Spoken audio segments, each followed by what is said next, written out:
दिल्ली के पूर्व मुख्यमंत्री अरविंद केजरीवाल के एक बयान को लेकर दिल्ली में सियासी बवाल मचा हुआ है।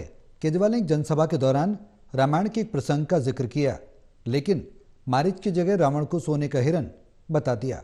इस पर बीजेपी ने उन्हें घेरते हुए हिंदुओं की भावनाओं को आहत करने का आरोप लगाया है, जिसके तहत बीजेपी अध्यक्ष वीरेंद्र सचदेवा ने कनॉट प्लेस में हनुमान मंदिर पहुंचकर केजरीवाल के लिए माफी मांगी है।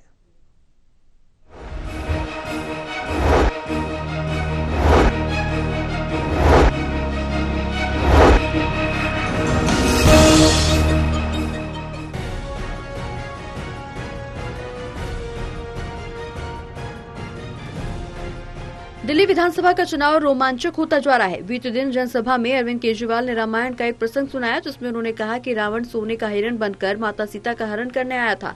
उनके इस बयान के बाद दिल्ली बीजेपी हमलावर है। दिल्ली बीजेपी अध्यक्ष वीरेंद्र सचदेवा सुबह कनॉट प्लेस स्थित हनुमान मंदिर पहुंचे। मंदिर में दर्शन करने के बाद उन्होंने कहा कि अरविंद केजरीवाल एक चुनावी हिंदू हैं। उन्होंने हिंदुओं की भावनाओं को आहत किया, भगवान राम और माता सीता का अपमान किया है, जिसके लिए वो भगवान से माफी मांगने पहुंचे हैं और उपवास भी रखा है। प्रार्थना स्वरूप विशेष सांकेतिक उपवास रखा है। और रावण को सोने का हिरण बताकर उस सोने के मुंह से जो शीश महल में सोना लगा है, अरविंद केजरीवाल आज तक बाहर नहीं आ रहे। उनकी नानी सुनाती थी कि राम मंदिर नहीं बनना चाहिए, लेकिन ऐसी कौन सी रामायण इन्होंने सुनी है जिसमें कभी रामायण के भी गलत व्याख्या की है।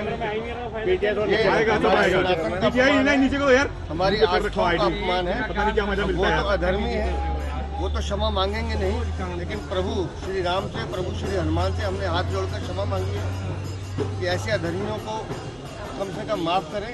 लेकिन उनके इस अधर्म के लिए आज मंगलवार का दिन है, हम पूरा दिन उपवास करें। इस बार दबाव में बता दें कि उनके साथ सांसद योगेंद्र चंदोलिया, मीडिया प्रमुख प्रवीण शंकर कपूर और बीजेपी नेता विक्रम मित्तल ने भी दर्शन पूजन किए और क्षमा प्रार्थना की।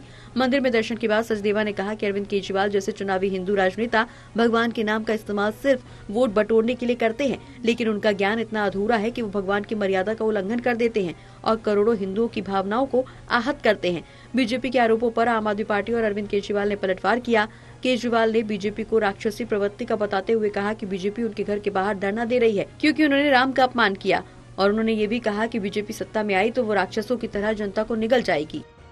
देखिए, प्रभु श्री रामायण का एक ही वर्जन है, उस वर्जन में आप राक्षस मरीच को जो हिरण बन के आते हैं उसको भूल जाते हैं, रावण को हिरण बताते हैं। और जिस तरह से उन्होंने व्याख्या की है, मैं तो मानता हूँ कि ये मतलब एक तरह से कि आप हिंदू धर्म के सनातन के बारे में कुछ अवसर तो बोलिए और हिंदू धर्म सुनता रहेगा। पूरी दिल्ली में अरविंद केजरीवाल का विरोध होता है, और जब विरोध होता है लोग सवाल पूछते हैं, उनको उन पर गाड़ी चलाने की कोशिश करते हैं। ये उनकी हताशा निराशा दिखाई देती है। आप क्या करेंगे सचदेवा जी? आज का आपका प्लान क्या है? आपने अंदर क्षमा याचना की और आज मैं उपवास कर रहा हूँ क्योंकि हम सनातनी हैं। हमारे प्रभु श्री राम के बारे में या हमारी रामायण के बारे में कोई अभद्र टिप्पणी करेगा, हमारा काम तो है क्षमा करना, लेकिन प्रभु श्री राम, मैंने कहा, इन पापियों को जरूर सजा देंगे। बहरहाल केजरीवाल के बयान के बाद बीजेपी और आम आदमी पार्टी के बीच सियासी जंग और तेज हो गई है। बीजेपी इसे धार्मिक भावनाओं से जोड़कर मुद्दा बना रही है, तो वहीं आम आदमी पार्टी इसे राजनीति से प्रेरित बता रही है। देखना ये होगा कि आने वाले दिनों में ये विवाद क्या मोड़ लेता है। कैमरा पर्सन अनिल के साथ दिल्ली से विशाल सिंह की रिपोर्ट।